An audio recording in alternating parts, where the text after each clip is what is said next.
Today we will review what we learned about eigenvalues or calculation of eigenvalues in the last lecture, and then go ahead and look at certain other ways of computing these eigenvalues and eigenvectors. So, first we saw that eigenvalue problem is basically finding the solution of an equation A minus lambda I equal to 0 for a matrix of form A, as if the matrix equation A x equal to B, in a matrix equation A x equal to B, if the right hand side of this equation is 0, then how do we solve? That is where we started this eigenvalue problem, and the importance of solving equations where the right hand side of this matrix equation is 0. That is where we started the discussion on the eigenvalue problem. And we went ahead and said that we would be interested in solving equations of this form, that is A minus lambda I into x equal to 0, that is the eigenvalue equation. And we said that this kind of equations have non-trivial solutions provided the determinant of A minus lambda I 0. That leads us to the what is called the characteristic polynomial, that is determinant of A minus lambda I equal to 0 for a matrix of the form A is the characteristic equation for the eigenvalues. So, this characteristic polynomial we learned a way of constructing this, that is using the Faddeev-Leverrier method. We saw that how to construct, given a matrix A minus lambda I, its characteristic polynomial, which is lambda n minus p n minus 1 lambda n minus 1 etc. So, we saw that this can be constructed by finding the traces of a series of matrices given by a recursion relation, starting with the fact that p n minus 1 is just the trace of the matrix A, and then we can construct matrices of A into the B n, which is B n was to start with was A itself. So, you say A into B n minus p n minus 1 I, we can construct matrices of that form and take the traces of that, and that is the traces which goes as the coefficients of this polynomial, of this characteristic polynomial. So, we saw that, and then we were wondering how to solve this equation. Now, we have the polynomial, but we have to find the roots of this polynomial. There is a polynomial in lambda. So, the roots of this polynomial are our eigenvalues. So, the eigenvalue, finding the eigenvalue, the problem of finding the eigenvalue was then that way split it into two. One is to find the characteristic polynomial, which we said for a large matrix is finding the characteristic polynomial itself is a non-trivial problem, and we said that we would use this the method we just mentioned, the Faddeev-Leverrier method for that. And then once we have the characteristic polynomial, we saw a program also in the last lecture of constructing the polynomial coefficients, and we have the characteristic polynomial. Then the question is, how do we find the roots of that characteristic polynomial? And so, now that leads us to a general problem of finding the roots of an nth order polynomial, and we said that one way to do that is use what is called the Weierstrass method. So, in the context of the eigenvalue problems, it is the solution of the characteristic polynomial, or even in the more general sense, it is a solution of an nth order polynomial. These are the roots of an nth order polynomial, which is what we want to find out, or the zeros of the nth order polynomial, or an equation and roots of an equation of this form, that something on the left hand side is equal to a 0 plus a 1 x plus a 2 x square up to a n x n. So, the Weierstrass method applies a technique of this form, that is, we say that we would find the roots of this polynomial in pairs of conjugate variables. That is, we allow for the roots to be complex. Right?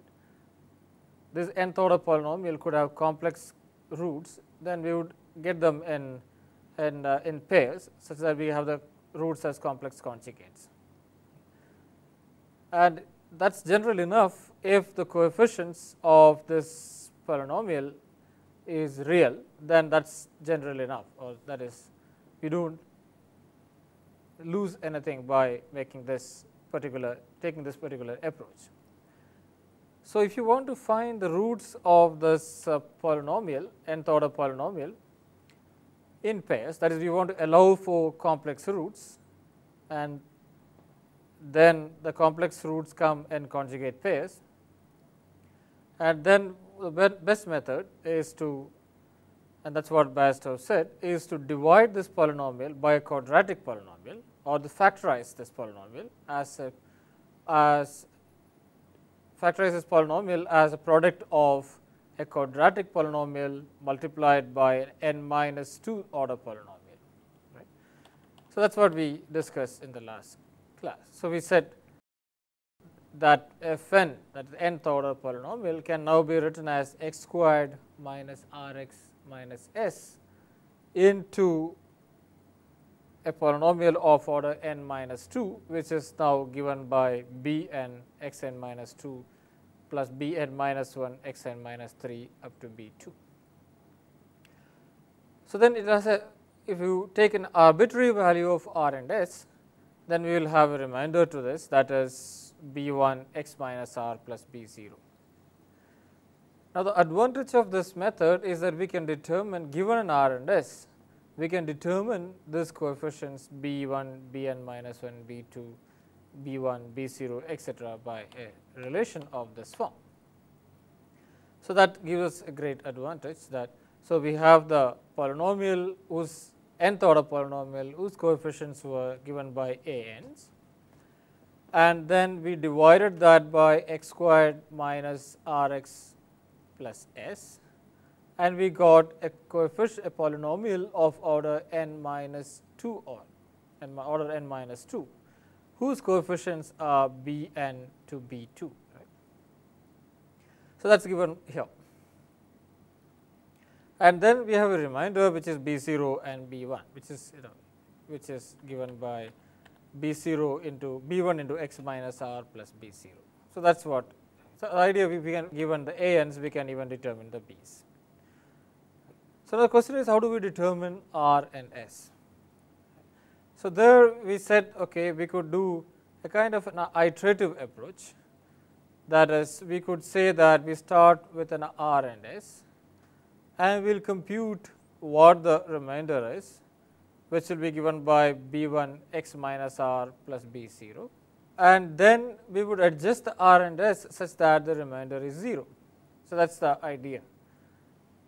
So, for that what we do is we assume this, we start with the guess value for an r and s, and we look at using the relations which we just now saw, that is, we using this relation we could compute b 0 and b 1.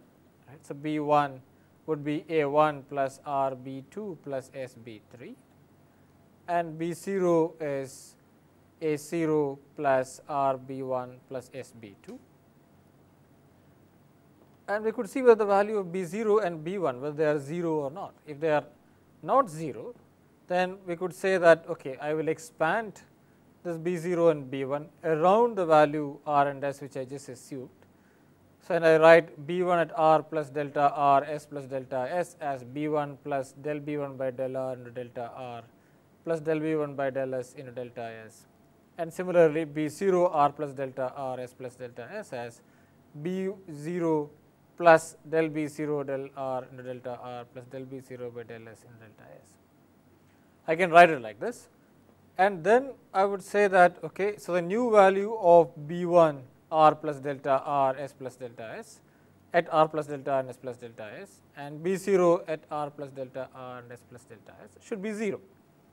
So, I will find the value of delta r and delta s such that this is 0. This left hand side of this equation is 0. I could find the delta r and delta s such that this is satisfied. So, that is what the approach was. Right. So, that would lead us to an equation of this form, that del b 1 by del r into delta r plus del b 1 by delta s in del s into delta s is equal to minus b 1, and del b 1 0 by delta r into delta r del r into delta r plus del b 0 by del s into delta s is minus b 0. And this is a simple linear equation, and we can solve this by elimination immediately. So, now provided we can do that, provided we know what this derivatives are del b1 by del r, del b1 by del s, del b0 by del r, del b0 by del s, etc. So, provided we know what these derivatives are, we can determine delta r and delta s. So, we assume an r and s and we compute b0 and b1, and if they are not 0, what we do is we expand the values of b1 and b0 around r and s and find out the delta r and delta s such that the new values of b0 and b1 are 0. So, that is what the approach is. So, when we actually expand that, of course, we keep terms only up to the first order in delta r, and hence the new value of delta r and delta s we get may not make the b1 and b0 as 0. Right. So, when we expanded this here, we had expanded it only up to first order in delta r and delta s. So, this value may not go to 0, even if you solve this equation, this right hand side equation with putting b1 at r plus delta r and s plus delta s as 0. That is, if we solve this equation, the resulting delta r and delta s may not make b1 and b0 as 0, because we terminated it at first order. But then we could do this iteratively and then obtain values of delta r and delta s such that b1 and b0 are 0. So, now the question was how to determine this derivatives. Right.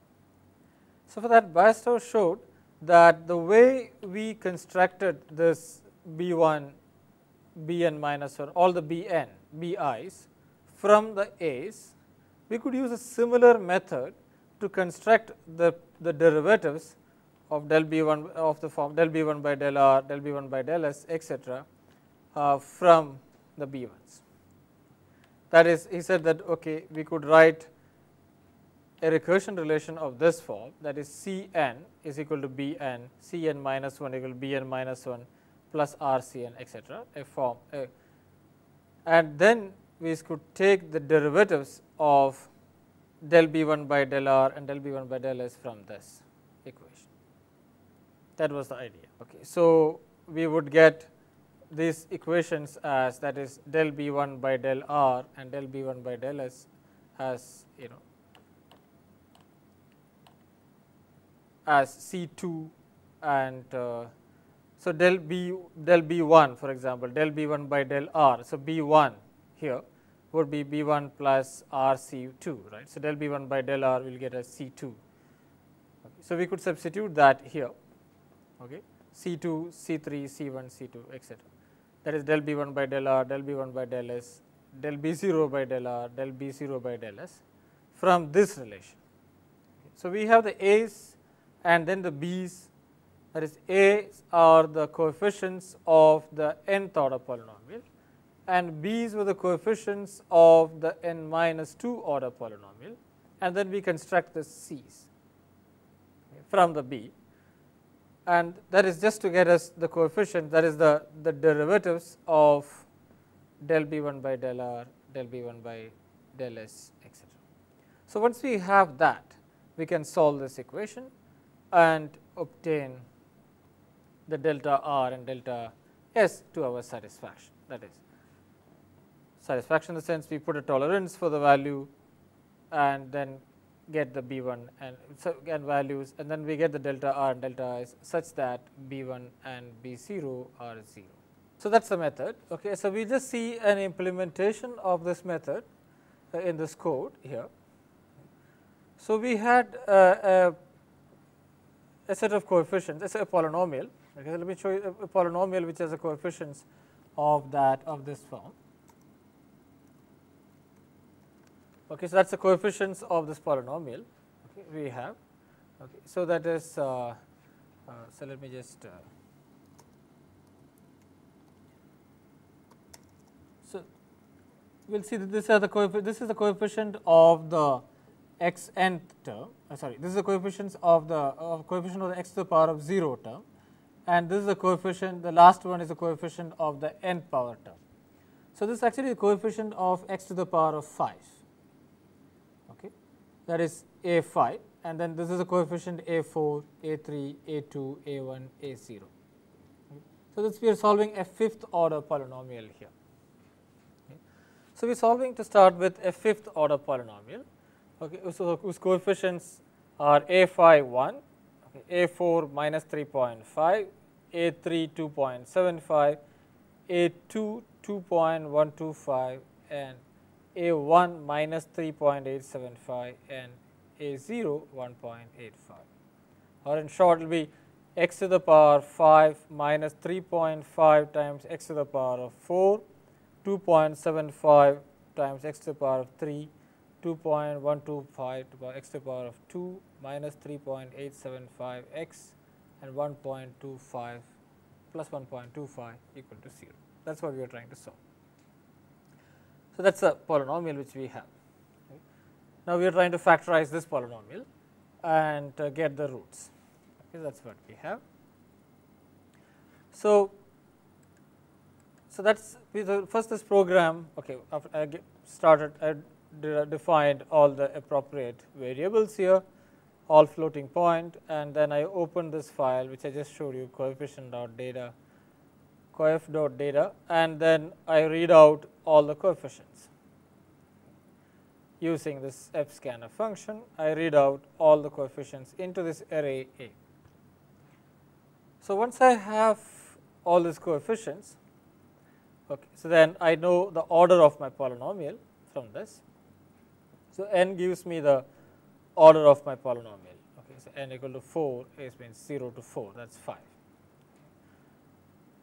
Okay, so then what I have to do, I have to now iterate this, right. So, I have to now do this calculation here. Okay. So, I have to construct, I have the AN matrices. So, I have the AN arrays given by, so just now you showed that I have the polynomial AN. Okay. So, that is all the A0 up to A5 I had, A0, A1, A2, A3 to A5, and then from that now I need to construct the BNs. So, that is the first step. So, that is done here. Okay. So, as long as the order of the matrix, order of the polynomial is greater than 2, I have to construct this thing. I have to continue this iteration till the order of the polynomial is 2, right. So, first I take the fifth order polynomial and I divide the fifth order polynomial by x squared minus r x minus s. That is what this example we are looking at. We took a fifth order polynomial and now I am going to divide that by x squared minus r x minus s.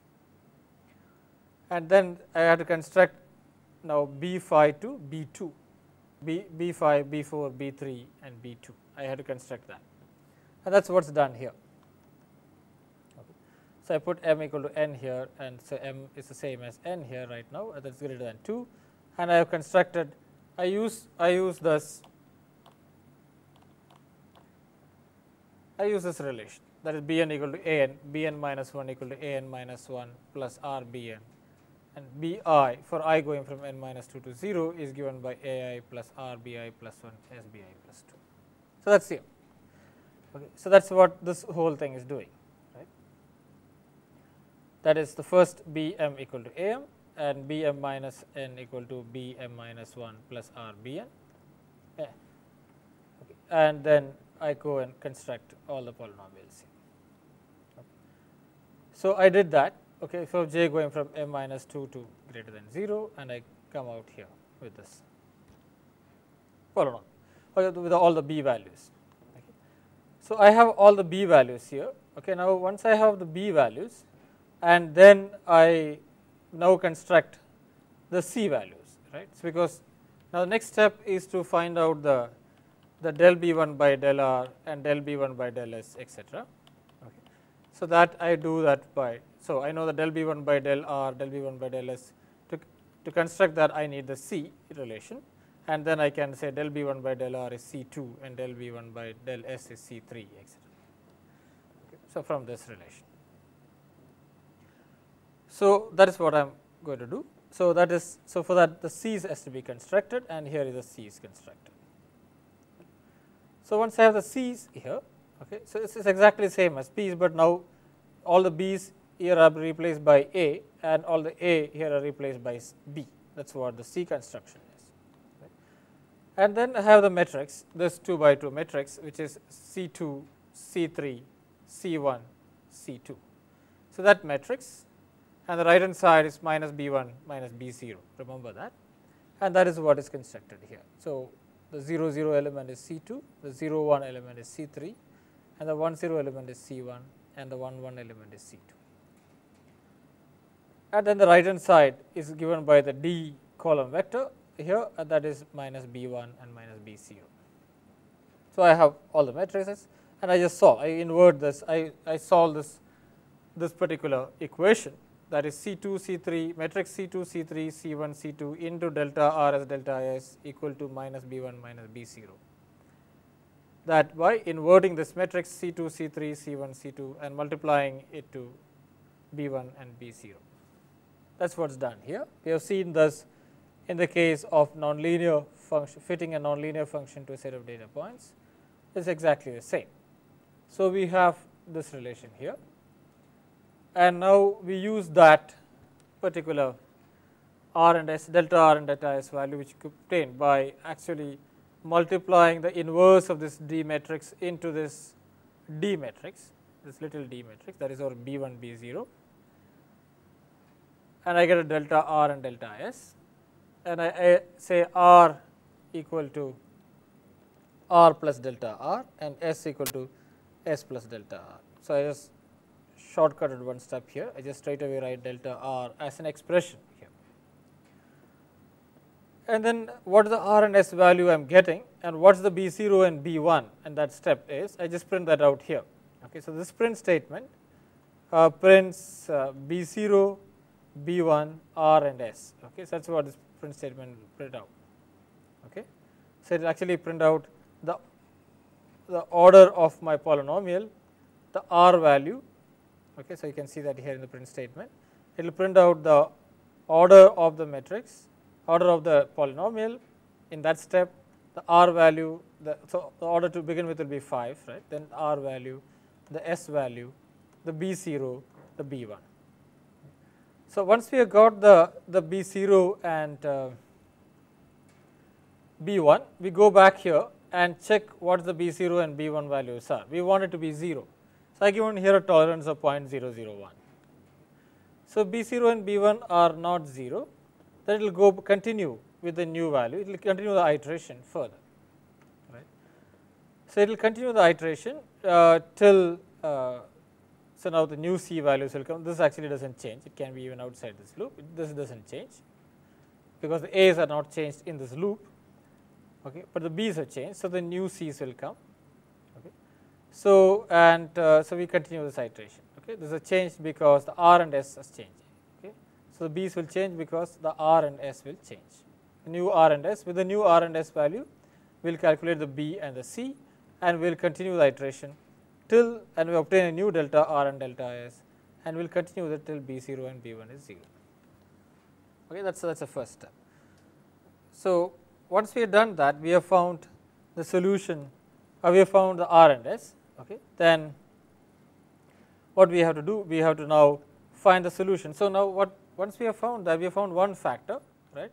So, we have found a factor of the form x squared minus Rx minus S. So, we have found the R and S value, which factorizes our nth order polynomial to n minus 2th order polynomial multiplied by x squared minus Rx minus S. So, once we have that, we know that solution of this equation straight away as R plus or minus root of R squared minus 4s divided by 2.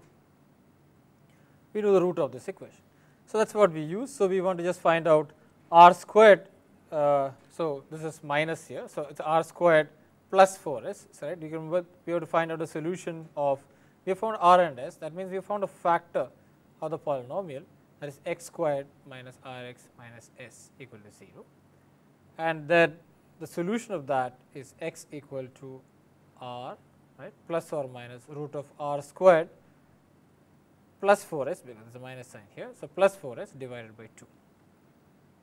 So, remember, now we have found R and S values. So, we are finding that what is the quantity R squared plus 4s is.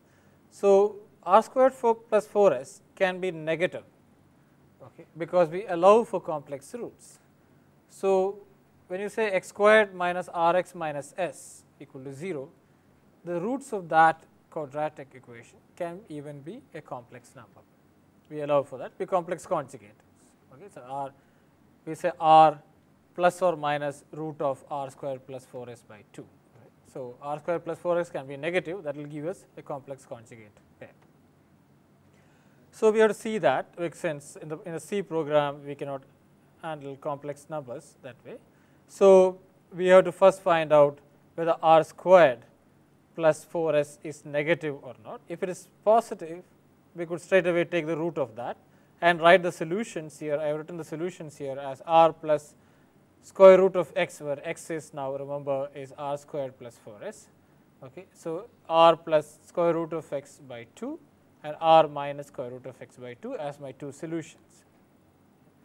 Now, if this is negative, then we have to take the root with the other sign, that means you should find the square root of minus x and add a I in front of it. Right. So, that is, so then our solutions will now be r plus I square root of minus x and r minus I square root of minus x. So, we will have r. So, now once the r square plus 4s is negative, our solutions will now be r plus I square root of minus x divided by 2 and r minus I square root of minus x divided by 2. So, that is what is written here. Okay. So, now the real part is r by 2, the imaginary part is square root of minus x by 2. Okay. I treat them separately now, since the C does not allow for complex numbers. Okay. So, r by 2 and square root of minus x by 2 and r by 2 square root of plus x by 2. So, minus x by 2, two variables, plus and minus. Okay. So, that is what I am going to print out.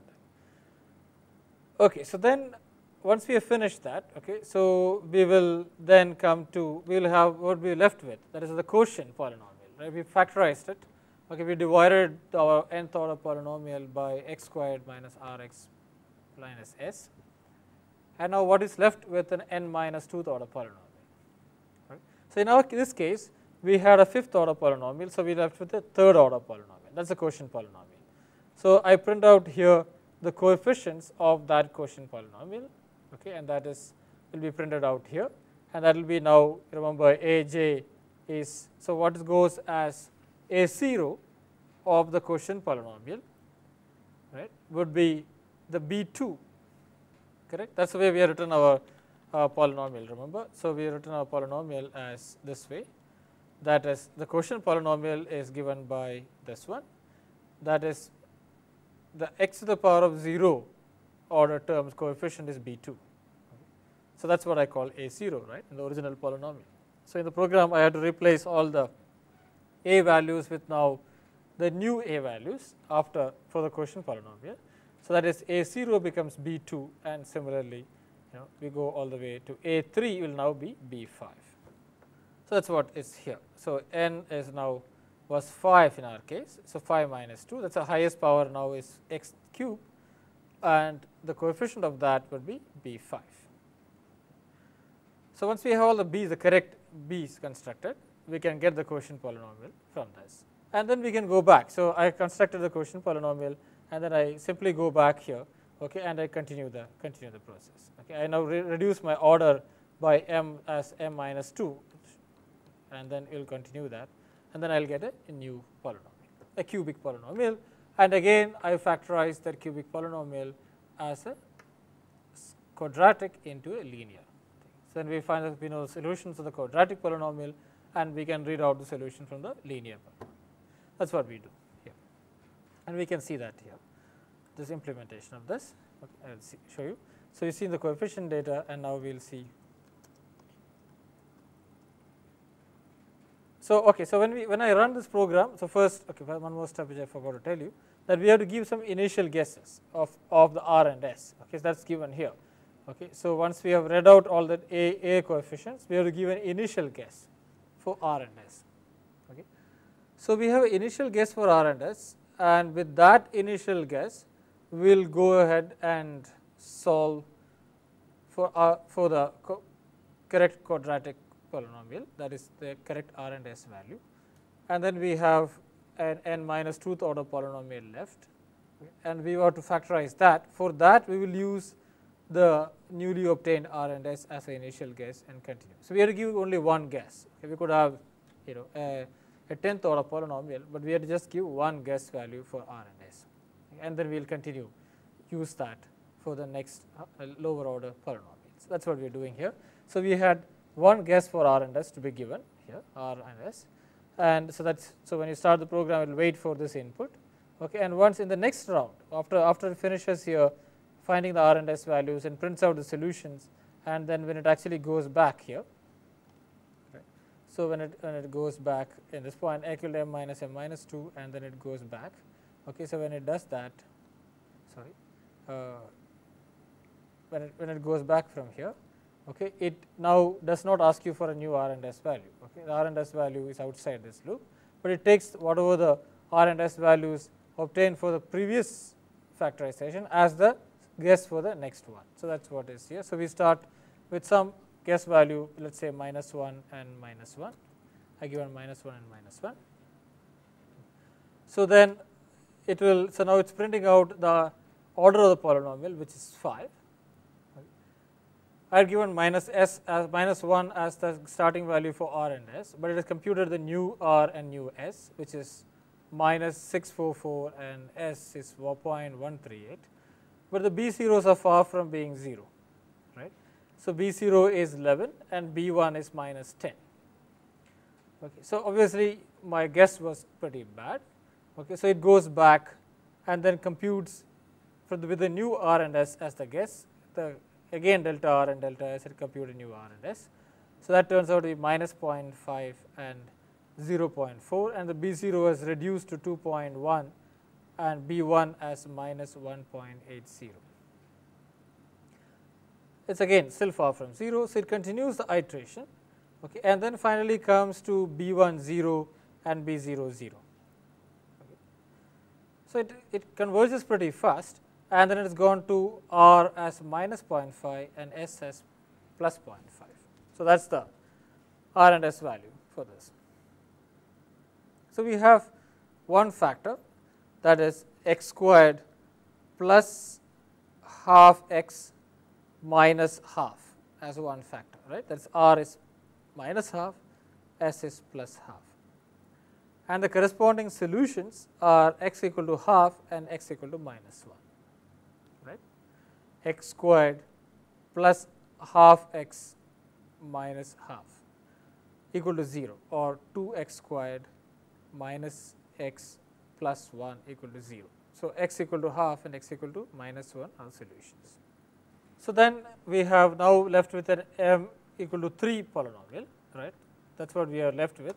The coefficients of that are the x cube term is 1. Remember, the x cube term's coefficient is the coefficient of the x to the power of 5 term earlier. So x cube term is 1, and so we have a polynomial which is left as x cube minus 4x squared plus 5.25 x minus 2.5. That's a polynomial which is left. So now I start with R equal to -0.5, S equal to +0.5 as the initial guesses, and I compute the new R and S values from the iteration. Again, you can see that the B0 and B1s are pretty bad to begin with, and then it converges to so you can see it converges to B0 equal to 0, the B0 equal to 0 0 0 0 to 1 and B1 equal to 0 0 0 0 5, which is much less than the tolerance I had given. I given it as 0.001 as tolerance. So I got a new set of R and S values, R equal to 2 and S equal to -1.25. So now we have a new polynomial, a new factor, that is x squared minus 2x plus 1.25 equal to 0. So that is the solution, we have to find. Now it turns out that here r squared plus 4s, r squared is 4, 4s is 5, minus 5. So r squared plus 4s is negative. So our roots are now complex numbers. So one root is 1 plus half I, and other root is 1 minus half I. obviously because they are complex conjugates. And we have a quotient polynomial which is now linear, which is x minus 2 or 1 minus 1.999984, which is 2. So, x minus 2 equal to 0 or x equal to 2 is the next solution. So, we found all the roots of this polynomial, right. We found one root as 2 and one as 1 plus half I, another as 1 minus half I, and we found earlier root as half and minus 1. So, half minus 1, 1 plus half I, 1 minus half I and 2 are the different polynomials, different values of the different roots which you obtain from this. So, we have all the eigenvalues. So, that is one method of computing the eigenvalues. Okay. So, there are other ways of doing this, maybe depending upon the problem we will have to choose what is the fastest method. Okay. So, we will look at some more methods. Okay. So, we just to summarize what we just saw is that we computed R and S for each of the polynomials, and we looked at the quotient polynomial till it is quadratic or cubic, okay, or linear I should say. Okay. So, if it is linear we could just write the last solution as x equal to minus s by r, that is what we done. Okay. And if it is whatever the quadratic polynomial which we get as a factor, we just solve that and obtain the solutions. Okay. So, then we said that this also we briefly mentioned in the last class that we could, this is not the only way to compute eigenvalues and eigenvectors. We could use what is called a power method. So, in the power method we use the fact that the eigenvectors form what is called a complete basis. That means that given any vector, okay, so if you have an n by n matrix, given any vector, column vector, n column vector, you can write that as a linear combination of the eigenvectors. So, any arbitrary vector v, I have given a v as an arbitrary vector here. So, any arbitrary vector can be written as a linear combination of the eigenvectors. Let us say x1, x2, x3 up to xn are the eigenvectors, each of them are column vectors. So, x1, x2, x3 up to xn are the column vectors which are the eigenvectors of the n by n matrix A, let us say. So, we now have an idea what it is means eigenvectors and eigenvalues are. So, let us say these are the eigenvectors of those matrices of the matrix A, and then any arbitrary vector I can write as a linear combination of this coefficient of this vectors x1, x2, xn. Remember, each of them are column vectors. This is a fact, and I can use this fact to construct the eigenvalues and eigenvectors. So, let us say lambda 1, lambda 2 up to lambda n are my eigenvalues, and I have ordered it in such a way that lambda 1 is my largest eigenvalue, and then lambda 2 is the next larger, etc. I assume that no two eigenvalues are the same, or the first or the largest eigenvalues are not the same, or no two eigenvalues are the same. I assume that, okay, or this will work only in that particular case, this power method. So, an assumption I have to make is that no eigenvalues are the same, or in physics terms you would say there is no degeneracy. Okay, and then we would write any arbitrary vector v0, we just take an arbitrary vector v0 and multiply it by the matrix A. Okay. So, I just take an arbitrary vector v0 which I know can be written as I just we saw ax1 plus ax2 plus ax3, right, which we just saw that we can write an arbitrary vector as this form, and then I multiply both sides of this by matrix A. So, I get A v0 and I call it v1. Okay. So, that v1 is now a1 into ax1 plus a2, remember each of this is a column vector and this is now a n by n matrix, right. So, each of this is a column vector and this is an n by n matrix. So, I can multiply this and I get this vector v1.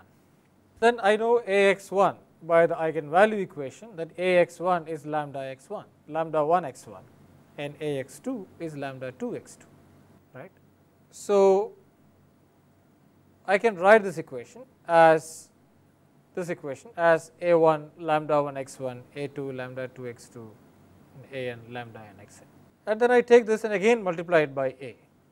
That means I take the v1 and multiply it by a, and the right hand side again by a. So, I get v2, let us say. So, v2 will be a1 lambda 1 a1 x1 ax1 plus a2 lambda 2 ax2 etc. And then, but ax1 is lambda 1 x1. So, v2 will be a1 lambda 1 square x1, a2 lambda 2 square x2 etc. Or if I want repeated multiplication of this matrix of this right hand side by a, I will get v to the power n as a to the power of n v naught plus a1 lambda 1 to the power n, sorry, this should be n.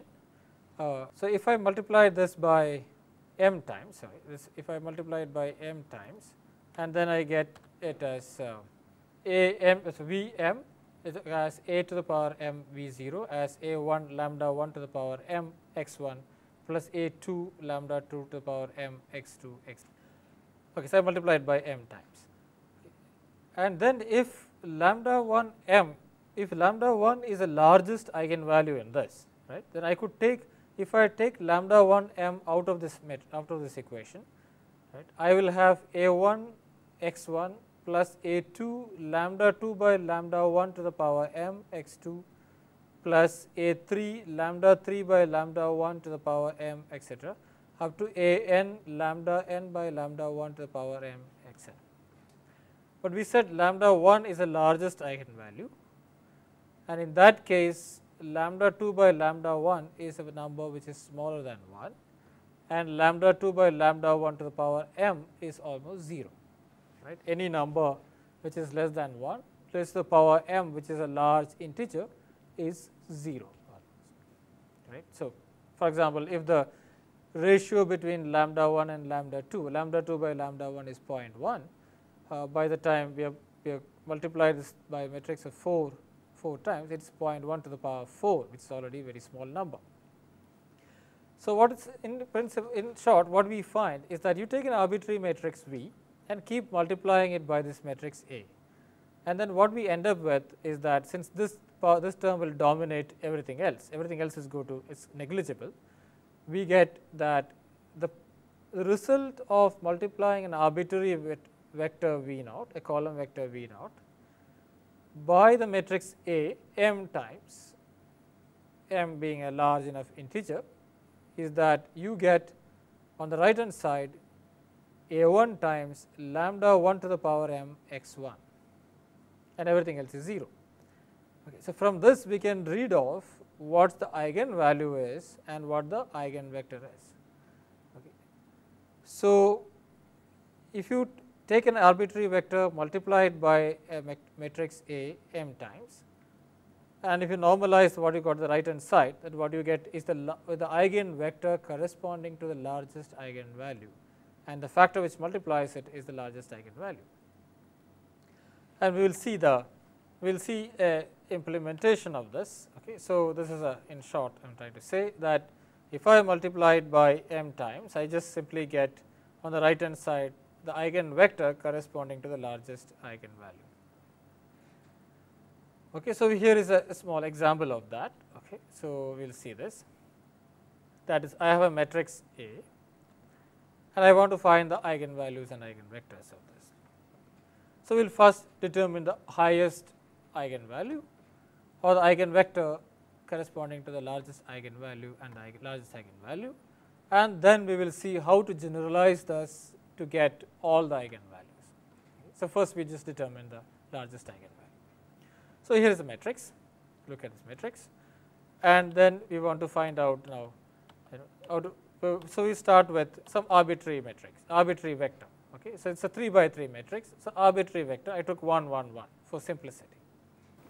So, I took 1 1 1 for simplicity, and I said I multiplied that vector, that matrix by 1 1 1, okay, and I got something on the right hand side, okay, as 1.778 778 0 1.778. So, now I make the largest element on this column as 1.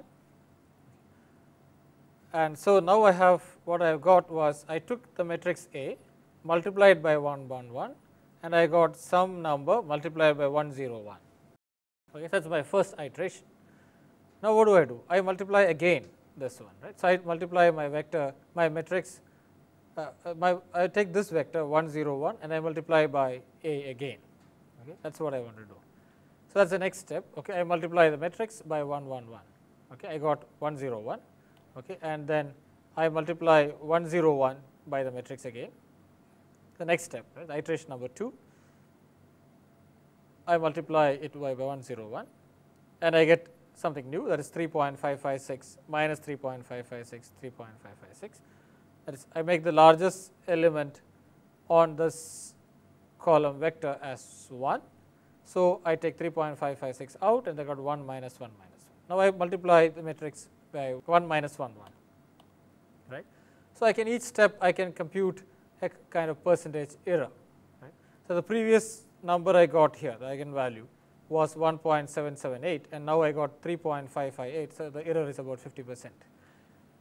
Okay, I could continue this iteration till this error, this percentage error, that is the deviation from the previous value with the next iteration value is very small. So I repeat this procedure. Okay, so now I take 1 minus 1 1 and multiply by this matrix A again, and I got now minus 7.17112 and minus 0.751 0.7.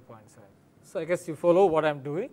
I just take an arbitrary, I started with an arbitrary vector multiplied by the matrix A and I got a vector here, column vector. I made the largest element in the column vector as 1, and then I took that column vector and multiplied by the matrix again. Okay, so now we are in the third iteration of that process, and we had the previous iteration we had got minus 1 minus 1 1 as the vector. We multiply that by this matrix again and I got minus 0.751 minus 0.75 minus 7.112. Okay, so the error again, so the previous the error, that is the value obtained at this step minus the value obtained the previous step divided by the value of this step is the percentage error. That turns out to be pretty high in the third iteration. The second iteration it was only 50%, here it is 150% because we have a change of sign.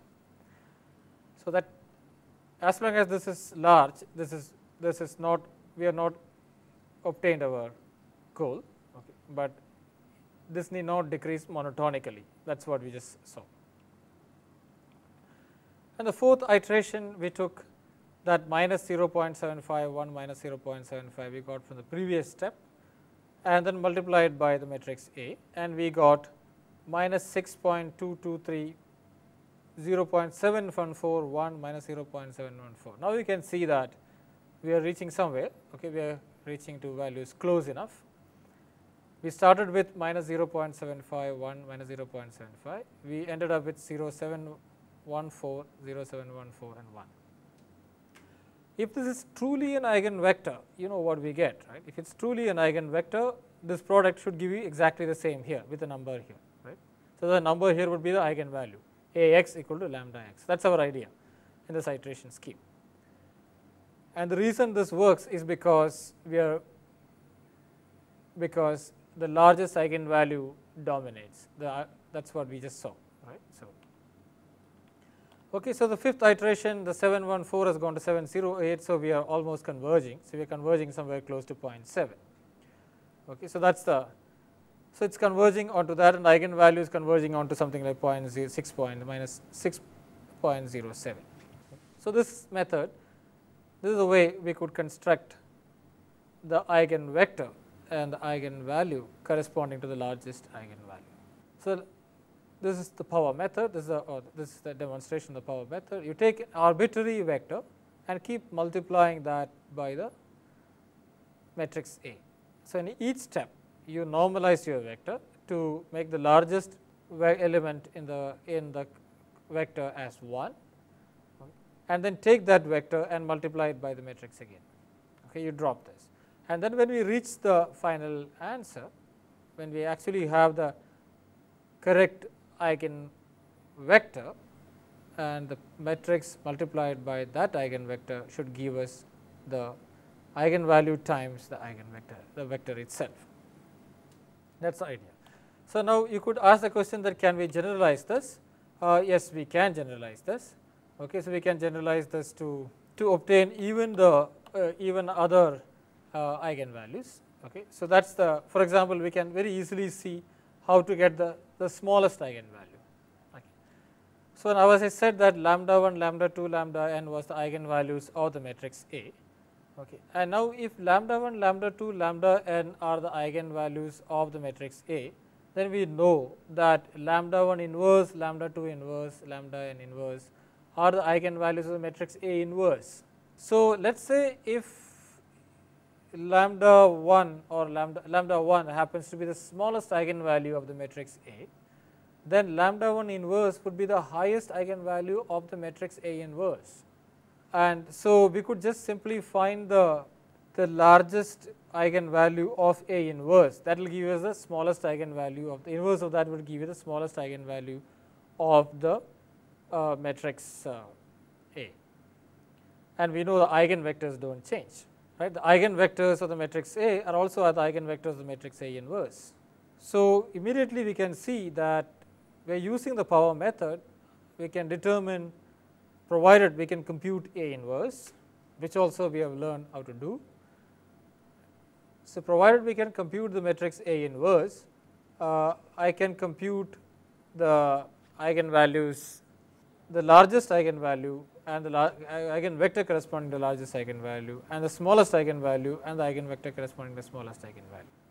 And in computing this matrix A inverse, we could use the Father-Leverrier method, which we learned in the last class.